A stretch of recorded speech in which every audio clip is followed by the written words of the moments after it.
Hi there, this is Sean, the Honest Book Reviewer, with another book review. In this video, we're discussing Mockingjay, written by Suzanne Collins. I finally read the last book in the Hunger Games trilogy. And did I like this book? Well, not really. It's another book where everything happens out of scene. All the major things happen out of scene. And I found it disappointing, and I thought it was a cop-out for the author. It just seems like the author didn't know how to write these big scenes, these big moments that we should see on the page. And how do we expect to really enjoy a book without those big moments, where everything that happens out of scene and our characters are told about it? Or when our main character finally gets into the action, she either passes out or she gets confused or distracted by something else, and then everything happens without her anyway. That just seemed really strange to me, and it just proves that this character Katniss, the main character, isn't driving anything in the story. In this book, it's from her point of view still, but she's not the catalyst. She's not the reason why things happen. Things happen despite her, not because of her in this book. So we have all the rebels in District 13, and I like that twist. I like the fact that District 13 exists, because before that we're told it doesn't exist. It was blown off the face of the earth. So that was a good thing to have in this story. A great twist and great intrigue. It just made you want to learn more about District 13. And District 13 is described quite well in this book. We get more detail, I think, about District 13 than we do about any other district in the story. It's in the whole series, even the capital. District 13 is just described in so much detail and makes it feel very real. But this is where I think the story just loses a lot of suspense, a lot of tension, because how are the rebels going to overthrow the capital? Is it going to be a big war that's waged? And we're going to have espionage? We're going to have other things going on? No. The main weapon they're going to use is propaganda, and TV propaganda, it seems. So they're always out there hunting for photo ops. And so much of this story is based on getting photo ops. Let's get Katniss out there, or somebody out there in a district somewhere, or just in a building, or in front of a building that's being destroyed, or just some situation. Film them, get them to say a few words, and we'll use that as TV propaganda, and we'll splice that into the Capitol TV feed somehow, and then we'll try to encourage all the people in the Capitol to become disenchanted with the ruling people in the Capitol and try to overthrow and help the rebels. That's a huge focus in this story, and I found that just a really, really weird thing to do. I don't find that very engaging or thrilling. I don't find the fact that they're going out and filming things all the time, trying to find the right camera angle, say the right thing, do it again if they get it wrong. I don't find that engaging and thrilling at all. It's very boring, it's quite tedious, it's very repetitive in this whole series, and doesn't make for a great, exciting read. Peter, who went missing at the end of book 2, they find out that he's a prisoner at the Capitol. So they plan to get him out. And they do get him out, but again, it's a scene we don't see. We're just told about it after it happens, and that's also very disappointing in this story. Just another big moment we should have seen. And all we see is Katniss whinging that she doesn't get to go to the Capitol to help rescue them. And then we see them arrive, they're rescued. But Peter, after he's rescued, he is used quite well in the book. They've done something to his mind, confused him somehow, and they're trying to work out how to reverse that. And they don't know how to. They're trying different things, and I like that in this book. I like the fact that they've got something they're trying to work out, and in the meantime, Peter is someone who could be a threat to them all. He's their friend, they know who he is, but he can't be trusted, and he can get very violent at times as well. After he's back, they just made a lot of intrigue, a lot of suspense in the story. They injected that into the story, so we have some positives in this book. Towards the end of the book, where we finally have Katniss getting into some real action in the story, the author goes overboard in killing people off. It just seems she's killing people off left, right and centre. And sometimes in scenes that don't really make sense.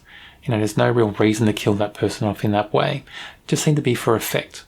That she has to do it towards the end of this series, just to have big moments. And when Katniss finally gets into the action towards the end of the book, what happens? Katniss gets knocked out and we miss it. We don't see anything. Everything happens without her. That's another cop-out in this book. For me, this book was made to disappoint. It wasn't made to entertain, because all the big moments don't happen on the pages. What do we see? We see Katniss turning into a whiny and annoying brat. In book 1, she was so engaging, so thrilling. Her character was so strong and she was so confident. Her confidence was just booming in book 1. In book 3, total 180. She's whining, she's bratty, she's angry at everybody for no reason. She's just really annoying in this book. The whole photo op thing, overdone, overused, not exciting, there's no thrills about it, it's not tense, it's not suspenseful, it's just quite boring and tedious.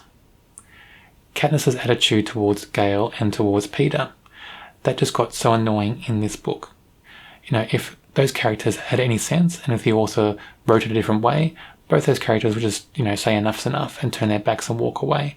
Because Katniss is just so awful to both those characters throughout the whole series, it seems. Let's have a look at 3 characters and how they change throughout the whole series. The first is Katniss. In book 1, her character was so strong, so confident, she was in the action, and she was the main driver of everything in book 1. As the series went on, she changes, and in book 3, it's a 180. She's whiny, she's bitchy, she's just annoying. She acts like a brat for most of the time in book 3. Nothing's good enough for her, and she loses all her confidence as well. And she's not a character that drives anything in this story. Everything happens despite her, not because of her. And I found that a big shame in this whole series, because she had a great character in book 1, and the author basically ruined her in book 3, turned her into something that was so opposite to what Katniss was in book 1 that the characters just weren't the same. Book 3 Katniss is not recognisable as book 1 Katniss. Peter, in this whole series, I think his story arc is the best out of every character in this series, especially in book 3, when he goes through all those trials after coming back being rescued from the capital. By the end of the series, his character was the character that Katniss should have been. A character that's strong, who's gone through struggles, but comes out strong at the end. And he's the character that I wanted to see live the most by the end of this series. And that's strange, because in book 1, it would have been Katniss, but those changes weren't good for Katniss. So Peter, for me, is the most endearing and engaging character in this whole series. Gale, in the whole series, well, he's not seen that much in books 1 and 2, but in book 3, he's a very strong character, a very powerful character in book 3. And he has negative things happening with his character in this book. It's not the way he's written, it's his actions. But he's written that way for a particular reason, and it's very strong, very powerful. And I like his character in that book. I like the way he's developed in book 3. I like that we get more of Gale and we see more about who he really is, and how all the things that happen in the first 2 books shape his personality, shape his actions in book 3. It's very consistent. Some of it's very shocking. There's those twists in there about Gale, but he's used very well in this book. He's used much better than Katniss, and again I'll say it, this is a character that I was engaged with. I found myself being just following this character more strongly than Katniss in this last book. Well, I finally finished all 3 books in the Hunger Games trilogy. I can't say I enjoyed them all. I enjoyed the first one the most.